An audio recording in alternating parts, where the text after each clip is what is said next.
Hello, truth chasers and history buffs. Welcome back to another dive into the shadows of the past, where facts meet the fog of mystery. What if the most famous shipwreck in history wasn't caused by an iceberg at all, but by a ruthless plot to reshape America's financial future? Picture this: a luxurious liner, hailed as unsinkable, slices through the icy Atlantic on its maiden voyage in 1912, carrying the elite of society, only to meet a fate that clears the path for one of the most powerful institutions in the world, the Federal Reserve. Today, we are exposing the conspiracy theory that claims the Titanic was sunk on purpose to eliminate opponents of this central bank, blending hard historical truths with the whispers of what might have been. Stick around as we sift through the evidence, the eyewitness chaos, and the lingering questions that still haunt the deep. If you love uncovering hidden layers of history, hit that subscribe button for History Unveiled and turn on notifications so you never miss a revelation. Let's set the stage with the grandeur that was the RMS Titanic. In the early 1900s, the world was buzzing with industrial might and transatlantic ambition. The White Star Line, under the umbrella of J.P. Morgan's International Mercantile Marine Company, launched 3 Olympic-class liners: the Olympic, the Titanic, and later, the Britannic. The Titanic, built in Belfast by Harland and Wolff, was a marvel, 883 feet long, with opulent amenities like a swimming pool, gymnasium, and first-class suites that rivaled the finest hotels. She was designed to carry over 3,300 people, but on her maiden voyage from Southampton to New York in April 1912, she had about 2,200 souls aboard, including crew.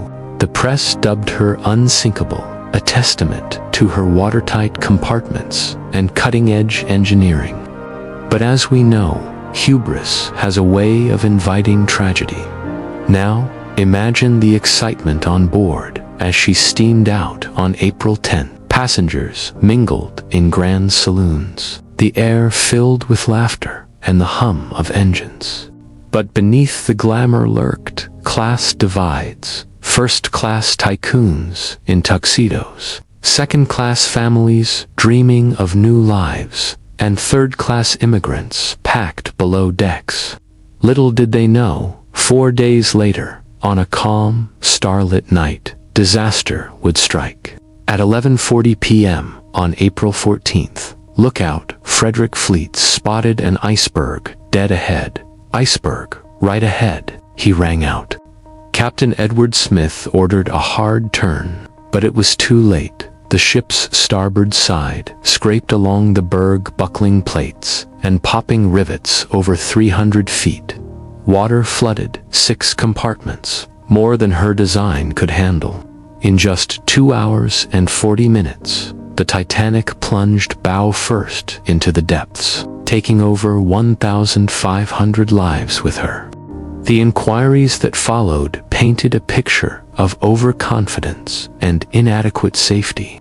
The British Board of Trade and U.S. Senate hearings grilled survivors and officials. They revealed only 20 lifeboats for all aboard, enough for about half, due to outdated regulations and aesthetic priorities. Wireless warnings about ice were ignored amid passenger messages, and the nearby Californian failed to respond to distress rockets. But amid these facts, conspiracy whispers began. Was this really an accident, or something more sinister tied to the corridors of power? Enter the powerful passengers, the heart of our theory. Among the first-class elite were 3 American titans: John Jacob Astor IV, Benjamin Guggenheim, and Isidor Straus. Astor, the richest man aboard, with a fortune from real estate and fur trading, was a visionary inventor and hotelier Think Waldorf Astoria. He was returning from a European honeymoon with his young wife, Madeline. Benjamin Guggenheim, heir to a mining empire, was a flamboyant playboy known for his charm and business acumen. Isidor Straus, Conor of Macy's, was a former congressman and philanthropist, traveling with his devoted wife, Ida. These men weren't just wealthy, they wielded influence in business and politics. But here's where the conspiracy ignites. Theorists claim these three opposed the creation of the Federal Reserve, a central bank that would centralize U.S. monetary control. And who stood to gain? J.P. Morgan, the banking mogul whose firm helped draft the Fed's blueprint. Morgan owned the Titanic through his shipping trust and had a private suite booked, but canceled at the last minute, citing illness while staying in France. Coincidence or calculation? The theory posits Morgan orchestrated the sinking to eliminate rivals, paving the way for the Fed's 1913 passage. To understand this, let's backtrack to the banking battle raging in America. The U.S. had no central bank since the 1830s. After Andrew Jackson killed the second bank, panics like 1907 exposed the system's fragility. Banks failed, credit froze. Morgan himself stepped in during 1907, stabilizing markets with his own funds, highlighting the need for a lender of last resort. Enter the Aldrich Plan, a precursor to the Fed, crafted at a secretive 1910 meeting on Jekyll Island with bankers like Paul Verborg. By 1913, under President Wilson, the Federal Reserve Act created a system of 12 regional banks overseen by a board, blending public and private control. Some folks out there are saying that Astor, Guggenheim, and Strauss might have had the power to block it. Think about it. Astor had those political connections. Guggenheim was big in mining, and Strauss had ties with the Democrats. Sounds like a wild web of influence. But guess what? Records actually tell a different story. There's no proof that Astor was against central banking. He was all about real estate. Guggenheim left no anti-Fed statements, and Strauss, he actually supported banking reform, defending the Aldrich Plan in 1911 newspaper articles as essential for stability. Yet, the theory persists, amplified by books and online forums. Adding fuel is the ship swap twist. What if the vessel that sank wasn't Titanic, but her damaged sister, Olympic? In 1911, Olympic collided with HMS Hawke, costing White Star dearly. Theorists like Robin Gardner claim they switched identities for insurance fraud. Titanic, insured for $5 million, was disguised as Olympic and continued service, while the patched Olympic, as Titanic, was scuttled. Why? To collect on the unsinkable ship's policy and eliminate Fed foes in one go. Imagine the plot. Workers secretly repaint hulls in dry dock, swapping propellers and fittings under cover of night. Morgan, pulling strings from afar, ensures the Titanic sails into Iceberg Alley, warnings dismissed. It's a tantalizing tale, but does it hold water? Let's dissect the evidence against it. First, the wreck itself, discovered in 1985 by Robert Ballard, screams Titanic. Yard number 401, hers, not Olympic's 400, is etched on propellers and debris. Design differences abound. Titanic's Adeck promenade was enclosed differently, portholes varied, and interiors matched blueprints. Insurance math flops to Titanic cost $7.5 million, but was insured for less. Sinking meant loss, not gain. Logistically, swapping would involve thousands of workers, keeping silent forever. Improbable in an era of unions and press scrutiny. Morgan's absence. He was 74, ill, and meeting an art dealer. Dozens canceled due to a coal strike delaying departure. The sinking devastated his empire with lawsuits. He died months before the Fed's birth.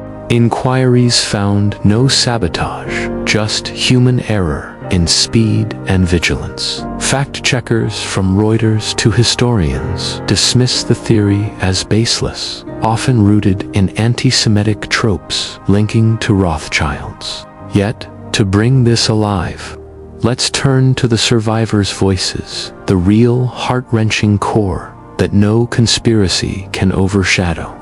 Picture Joseph Scarrat, a seaman, recalling the calm sea and sudden jolt. It was like a giant finger drawing a line down the side. He helped load boats, watching panic build as the band played on.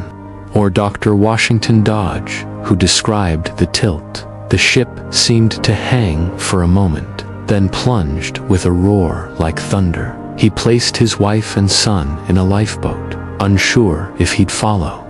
Then there's Frank Prentice, a storekeeper, who, in later interviews, shared the horror.